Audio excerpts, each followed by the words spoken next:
हम उनको दे देंगे, केजरीवाल को दे देंगे, लेकिन जो आप बोल रहे हैं ये आप सपना है आपका, और सपना कभी सच नहीं होता, ये बात आप भी जानते हैं। आप इस बात में भ्रम। दो लोग सरकार बनाना चाहते। एक व्यक्ति इस देश में 17 साल बनाम 17 महीना के मामला है। 17 साल में जो हुआ है वो किसी से छुपा नहीं है। 17 साल में भारतीय जनता पार्टी के साथ थे नीतीश कुमार जी। 17 साल में कभी जाति जनगणना पर डिसीजन नहीं ले सके, और 17 साल में कभी कर रहे हैं। 23 साल उम्र हुआ, 20 साल से वोट कर रहे हैं। अगर कभी भी वोट करना भी होगा ना, ठीक है, तो कांग्रेस को अगर इन फ्यूचर अगर कभी कितना भी बुरा हाल हो जाए बीजेपी का, अगर उनको अगर वोट ना देना पड़े तो कांग्रेस राहुल गांधी को कभी हमारा वोट नहीं जाएगा। उसके जगह बनाकर कटोरा देना चाहता है, और एक आदमी कटोरा निकाल कर हाथ में कलम देना चाहता है। बना हुआ है, मतलब क्या बताओ ना यार, तुम कोई मुद्दा है तुम्हारे पास, बताओ ना क्या। जीडीपी जो भारत का नीचे। बिहार में किसका सरकार बनना चाहिए? अरे आपको स्पष्ट रूप से बन जाऊं, देश में दो लोग सरकार बनाना चाहते। एक व्यक्ति इस देश में मंदिर बनाकर कटोरा देना चाहता है, और एक आदमी कटोरा निकालकर हाथ में कलम देना चाहता है। बनाम 17 साल बनाम 17 महीना के मामला है। 17 साल में जो हुआ है वो किसी से छुपा नहीं है। 17 साल में भारतीय जनता पार्टी के साथ थे नीतीश कुमार जी। 17 साल में कभी जाति जनगणना पर डिसीजन नहीं ले सके, और 17 साल में कभी ये जानकारी दे दूं कि आरक्षण का दायरा कभी 75% नहीं कर सके। और एक और रिकॉर्ड है कि 17 महीना और वो 17 साल को देख लीजिए, कभी 2.25 लाख नौकरी आज तक नीतीश कुमार किसी को देने का हिम्मत नहीं कर सके। तो ये मामला सीधा सीधा है कि जो सरकार भले ही आज ईडी और सीबीआई के डर से नीतीश कुमार जी को अपहरण कर लिया गया है। नीतीश कुमार जी ने स्वेच्छा से नहीं गया वहां पर, अब पाला बदले हैं। पलटू जो पलटी मारे हैं, ये पलटी मारने का मैं स्पष्ट रूप से आपको बता दूं, नीतीश जी डर से गए हैं। ये इन्होंने हिम्मत नहीं दिखाया। क्या डर था? नहीं, ईडी और सीबीआई का डर था। राधा चरण सेठ के यहाँ छापेमारी हुई। जीरो टॉलरेंस की बात करते हैं नीतीश कुमार, और उनके ऊपर वैसा कुछ नहीं है, तो सीबीआई का। तो मुझे बताइए, अगर जीरो टॉलरेंस है तो मैं बोल रहा हूँ भागलपुर का जो घोटाला है, जो पुल का घोटाला है, ये मैं नहीं कह रहा हूँ, पता लगा ये क्या मामला है। सृजन घोटाला को आप जानते कि नहीं? सृजन घोटाला की पूरी तो परिवारवाद नहीं, छोड़िए, मैं कह रहा हूँ परिवारवाद किसको आप कहते हैं? जिसके जहाँ गंगा नहाने गए हैं वो भारतीय जनता पार्टी में। मुझे बताओ आप कि कौन परिवारवाद में नहीं है? माधवराज सिंधिया किसका बेटा है?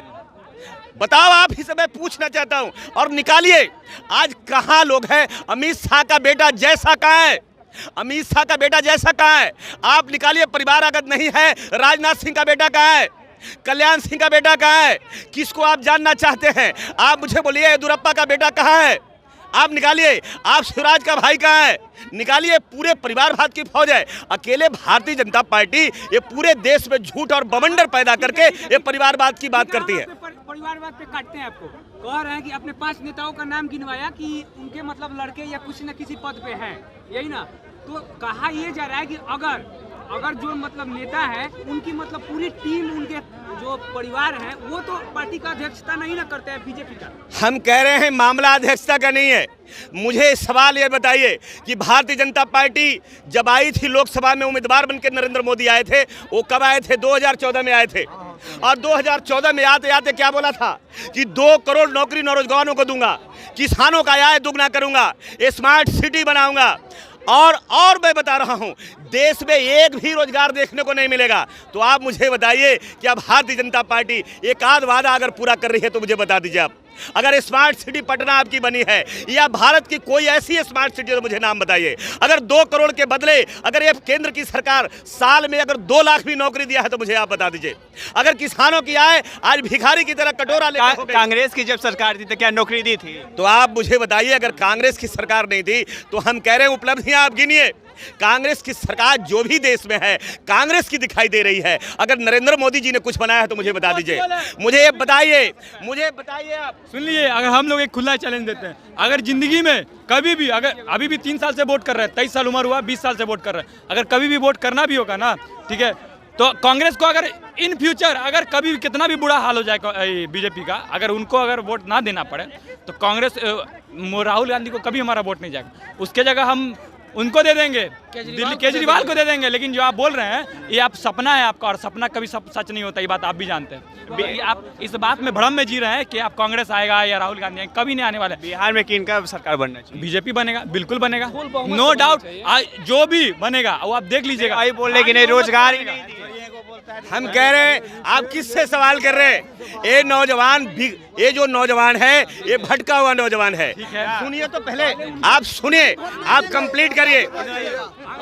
आप डिबेट का ज्ञान होना चाहिए। हम कह रहे हैं कि आप मुझे बताइए, मैंने 4-5 बातें आपको कही है।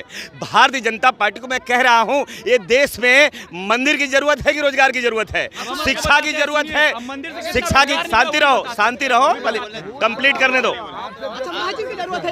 एक ही बात बोलो,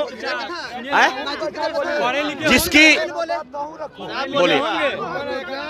क्या मतलब राम मंदिर से क्या मतलब दुखी है? राम मंदिर से दुखी है? नहीं, हम कह रहे हैं राम मंदिर से भारतीय जनता पार्टी को क्या मतलब है?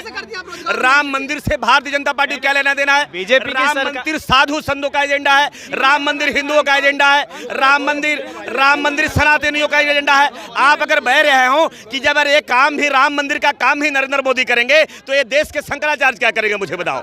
आप ये शंकराचार्य आज इस देश में सारे लोग पानी पी के गाली दे रहा है और वो कह रहा है कि हमारा तो रोजगार छीन रहे।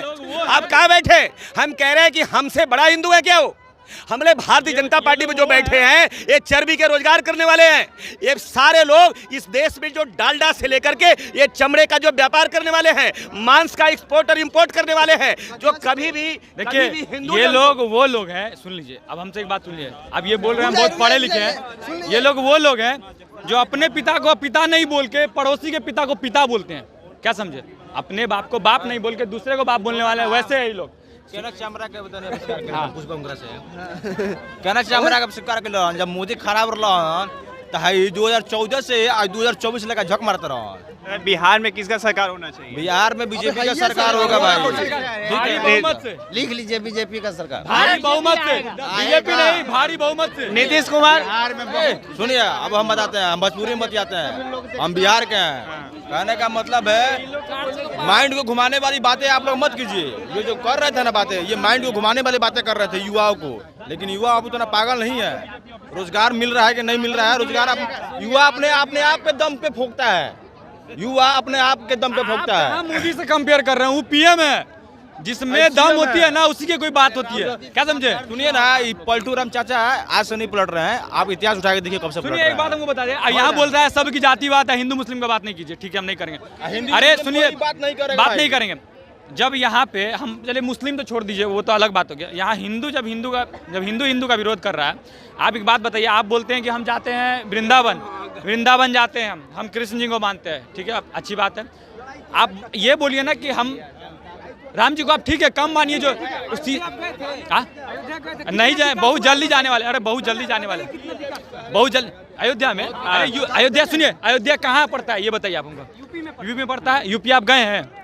आपसे ज्यादा हम गए हैं यूपी, और मेरा हर महीने में सुनिए 2 बार आना जाना रहता है यूपी के हर एक। क्या विकास हुआ है कि नहीं? विकास कितना हुआ है वो आप जाके ये बोलने से नहीं होता है। विकास बोलने से नहीं दिखेगा, वो देखने वाला चीज है।